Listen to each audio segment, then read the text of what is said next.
Thoughts on the George Zimmerman verdict? Well, I agreed with the verdict. Yeah. I feel sorry that young kid got killed, but they didn't have enough evidence to charge him. Something clearly went wrong that night.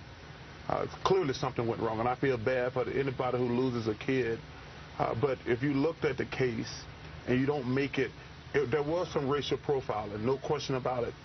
But something happened to change the dynamic of that night, and I know, and that's probably not a popular opinion among most people, but just looking at the evidence, I agree with the verdict. I just feel bad because I don't like when race gets out in the media, because I don't think the media has a pure heart, as I call it. There are very few people who have a pure heart when it comes to race.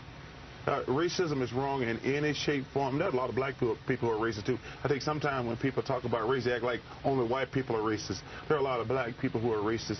And I don't like when it gets out there in the media, because I don't think the media has clean hands. I think you're right. Yeah, I'm glad you made that point, Yeah, Charles. I don't think the media has clean hands. And like I said, I feel sorry that young kid got killed. But just judging by the evidence, I don't think that guy should have went to jail for the rest of his life. But something happened bad that night, obviously. Yeah. I like what one of the jurors said. They said they both should have walked away. Yes. And if there's a shadow of a doubt, there's a shadow of a doubt. And let me say, Mr. Zimmerman was wrong he was racial profiling. Absolutely. But I think Trayvon Martin, God rest his soul, I think he did flip the switch and start beating the hell out of Mr. Zimmerman.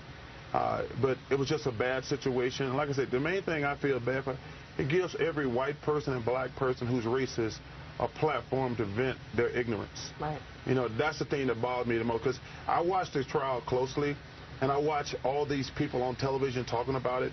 A lot of these people have a hidden agenda. You know, they want to have their racist views, whether they're white or black. The bias comes out. The bias, it definitely comes out. Yeah. It was a bad situation. We all lost. And I feel bad for his parents, because you don't ever want to see anybody lose a kid. Charles, you make so many great points. It's so nice to have you on the program. Thank you for having me.